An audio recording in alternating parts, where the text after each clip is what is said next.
Grammar জ্ঞান চেনেলৰ সকলো ভিউৱাৰলৈ অভিনন্দন জনাইছোঁ, নমস্তে জনাইছোঁ। আজিৰ এই লেচনটোত আমি প্ৰিপ'জিশ্যনৰ বিষয়ে জানিম। ইয়াৰ আগতেও আমি প্ৰিপ'জিশ্যনৰ ওপৰত দুটা ভিডিঅ' আগবঢ়াইছিলোঁ, যদিও প্ৰিপ'জিশ্যন পঢ়ি আমি শেষ কৰিব পৰা নাই সেই দুটা ভিডিঅ'ত। গতিকে আমি য'ৰ পৰা এৰিছিলোঁ তাৰ পৰাই আকৌ কণ্টিনিউ কৰিব বিচাৰিছোঁ। প্ৰথম দুটা ভিডিঅ'ত আমি কিছুমান সাধাৰণ প্ৰিপ'জিশ্যন অৰ্থাৎ প্ৰিপ'জিশ্যনবোৰৰ নিজস্ব অৰ্থ লগতে পইণ্ট ৱাইজত 20-22টামান পইণ্ট আমি শিকিছিলোঁ। প্ৰিপ'জিশ্যন মোৰ বাবে ইংলিছৰ আটাইতকৈ জটিল আৰু বহল টপিক হয়, যাক মোৰ সীমিত জ্ঞানেৰে সৰলীকৰণ কৰি বুজাবলৈ যত্ন কৰিছোঁ। আজি আমি আগৰ ভিডিঅ'ত থাকি যোৱা এটা পইণ্ট লগতে ফিক্সড প্ৰিপ'জিশ্যনৰ বিষয়ে আলোচনা কৰি প্ৰিপ'জিশ্যন টপিকটো শেষ কৰিব বিচাৰিছোঁ আৰু পাছলৈ আমি নেক্সট ভিডিঅ'টোত মেট্ৰিক পৰীক্ষাত অহা প্ৰশ্নোত্তৰ আমি আলোচনা কৰিম। ফিক্সড প্ৰিপ'জিশ্যন বুলি ক'লে আমি কি বুজিম যে এটা নিৰ্দিষ্ট শব্দৰ পাছত এটা নিৰ্দিষ্ট প্ৰিপ'জিশ্যন আহে, যেনে প্ৰিভেণ্ট শব্দটোৰ পাছত সদায় ফ্ৰম প্ৰিপ'জিশ্যন আহে, বা কেপেবল বুলি ক'লে তাৰপাছত সদায় অফ প্ৰিপ'জিশ্যন আহে, অন্য একো নাহে। মই ছাত্ৰ ছাত্ৰীসকলক এইবোৰক বুজাওঁতে ধেমালিৰ চলেৰে বুন্দিয়া ভুজিয়া, তামোল পাণ বা লুচি ভাজিৰ লগত তুলনা কৰি পঢ়াবলৈ যত্ন কৰোঁ। কোনোবাই হয়তো বেয়াও পাব পাৰে, তাৰ কাৰণে ক্ষমা বিচাৰিছোঁ। যেনেকৈ বুন্দিয়া ক'লে তাৰপিছত ভুজিয়া আহে, তামোল বুলি ক'লে পাণ আহে, লুচি বুলি ক'লে ভাজি আহে, অন্য একো নাহে। কিন্তু আমাক কোনেও শিকোৱা নাই যে বুন্দিয়াৰ পিছত ভুজিয়া আহিব, তামোলৰ পিছত পাণ বা লুচিৰ পিছত ভাজি। আমি শুনি শুনি এইবোৰ আমি ক'বলৈ শিকিছোঁ। ঠিক তেনেদৰে ফিক্সড প্ৰিপ'জিশ্যনবোৰ আমি যিমানে প্ৰেক্টিছ কৰিম সিমানেই আমি শিকিম। যদি ধৰি লওঁ আমি 2-4 বাৰ পঢ়ি লৈছোঁ যে প্ৰিভেণ্ট ফ্ৰম, তেতিয়াহ'লে পৰীক্ষাত প্ৰিভেণ্টছ বা প্ৰিভেণ্টিং, প্ৰিভেণ্টেড কিবা এটা থাকি তাৰপিছত ডেছ এটা থাকিব। তেতিয়া আমি প্ৰিভেণ্ট দেখাৰ লগে লগে আমাৰ মনত আহিব যে তাৰপিছত ফ্ৰম হ'ব। তেনেদৰে যদি কেপেবল অফ 2-4 বাৰ পঢ়ি লৈছোঁ, তেতিয়াহ'লে কেপেবল দেখাৰ লগে লগে আমাৰ অফটো মনত অহাকৈ পঢ়িব লাগিব, আমি অভ্যাস কৰিব লাগিব। যেনেকৈ বুন্দিয়া ক'লে আমাৰ ভুজিয়াটো নিজে নিজে মনত আহি যায়, ঠিক তেনেদৰে যিমানেই অভ্যাস কৰিম সিমানেই আমি এই প্ৰিপ'জিশ্যন আমি জানিম। গতিকে ফিক্সড প্ৰিপ'জিশ্যনবোৰ মনত ৰাখিবলৈ আমি অভ্যাস কৰি থকাটো অতি প্ৰয়োজন। তেন্তে আজি আমি আহিছোঁ এতিয়া আজিৰ ভিডিঅ'টোলৈ। তেন্তে আৰম্ভ কৰিছোঁ। আৰু আগৰ ভিডিঅ'টোত থাকি যোৱা পইণ্টটো আছিলে ডাই ভাৰ্বৰ লগত বিভিন্ন প্ৰকাৰে মানুহ মৰিব পাৰে, বেলেগ বেলেগ প্ৰকাৰে মৰিলে বেলেগ বেলেগ ধৰণৰ প্ৰিপ'জিশ্যন হয়। বেমাৰত যদি মৰা বুজায় তেতিয়াহ'লে ডাই অফ হ'ব, যেনে হি ডাইড অফ কেঞ্চাৰ। দুৰ্ঘটনা বা টোপনি বা কৰ্তব্যৰত অৱস্থাত যদি মৰে তেতিয়াহ'লে ডাই ইন হয়, যেনে he died in an accident, he died in his sleep বা he died in his harness, এনেকুৱা হ'ব। আকৌ কাৰোবাৰ হকে, যেনে দেশৰ হকে বা ভাল কামৰ হকে যদি মৰে তেতিয়াহ'লে ডাই ফৰ হয়, যেনে he died for his country, he died for noble cause, এনেকুৱা হ'ব। অস্বাভাৱিক কাৰণত বা কোনো বিশেষ কাৰণত, যেনে অভাৰ ড্ৰিংকিং, অভাৰ ইটিং বা ষ্টাৰভেশ্যন বা হাংগাৰ বা অভাৰড'জ আদিত মানুহ যদি মৰে তেতিয়াহ'লে ডাই ফ্ৰম লিখা হয়, যেনে he died from over drinking, he died from starvation, এনেকুৱা।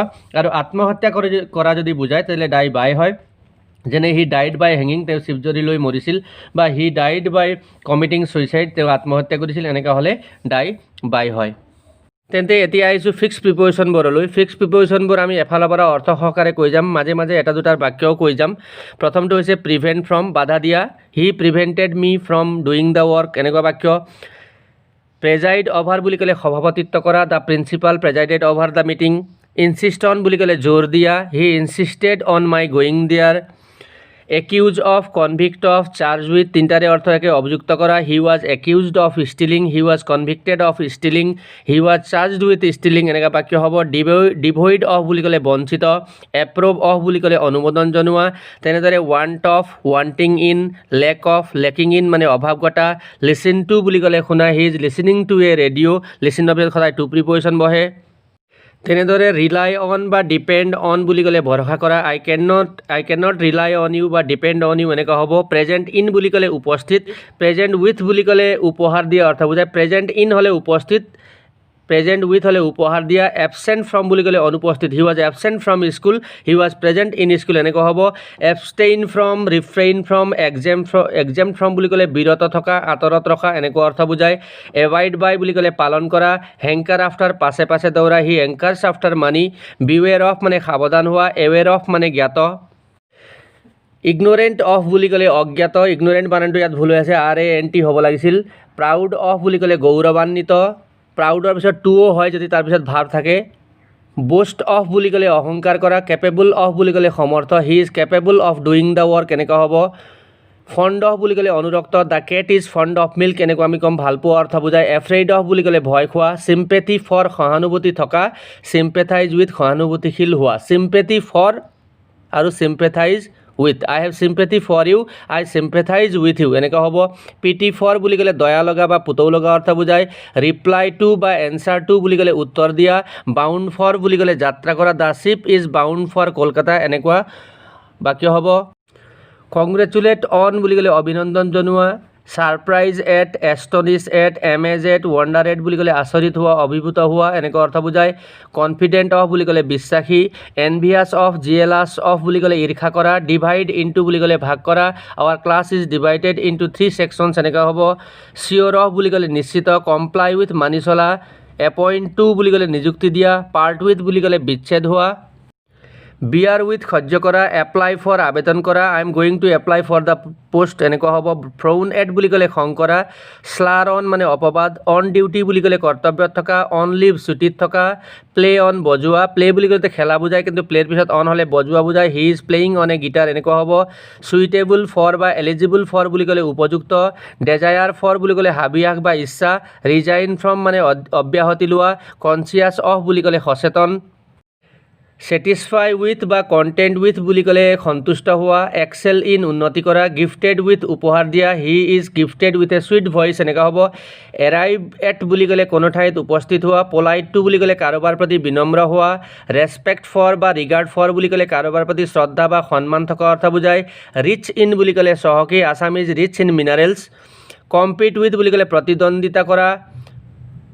প্ৰতিদ্বন্দ্বিতা বানানটো ইয়াত ভুল হৈ আছে ৱাৰ্ণ এগেইনষ্ট বুলি ক'লে সতৰ্ক কৰি দিয়া লং ফৰ বুলি ক'লে ইচ্ছা কৰা বা বাঞ্ছা কৰা অৰ্থ বুজায় ক্লু টু বুলি ক'লে সুংসূত্ৰ কণ্ট্ৰল অভাৰ বুলি ক'লে নিয়ন্ত্ৰণ হেংকাৰ আফটাৰ বুলি ক'লে পাছে পাছে দৌৰা হি হেংকাৰ্ছ আফটাৰ মানি ৰিপেণ্ট অফ বুলি ক'লে অনুতাপ কৰা হি ৰিপেণ্টছ ফৰ ইজ মিছডিড এনেকুৱা অৰ্থ হ'ব প্ৰভাইড টু বুলি ক'লে প্ৰদান কৰা কোট ফ্ৰম মানে উদ্ধৃত কৰা কোটেশ্যন ফ্ৰম বুলি ক'লে উদ্ধৃত হাৰ্ড অফ হিয়াৰিং বুলি ক'লে কলা বা কাণেৰে নুশুনা আস্ক ফৰ বুলি ক'লে বিচৰা ব্লেছড উইথ বুলি ক'লে আশীৰ্বাদ বোন টু বুলি ক'লে আশীৰ্বাদ এক্সেপশ্যন টু বুলি ক'লে ব্যতিক্ৰম কমন টু বুলি ক'লে উমৈহতীয়া টেক কেয়াৰ অফ বুলি ক'লে যত্ন লোৱা কেয়াৰ ফৰ বুলি ক'লে যত্ন লোৱা বিলিভ ইন হ'ব লাগিছিল বিলিভ ইন বুলি ক'লে কিহবাৰ প্ৰতি বিশ্বাস থকা ফেইথ ইন বুলি ক'লেও কিহবাৰ প্ৰতি বিশ্বাস থকা ইনজুৰিয়াছ টু বুলি ক'লে হানিকাৰক smoking is injurious to health entrust with বুলি ক'লে গতাই দিয়া ৱেইট ফৰ বুলি ক'লে কাৰোবাৰ বাবে অপেক্ষা কৰা কাম অফ বুলি ক'লে কোনো বংশ পৰিয়ালত জন্ম লোৱা she comes of a rich family এনেকুৱা হ'ব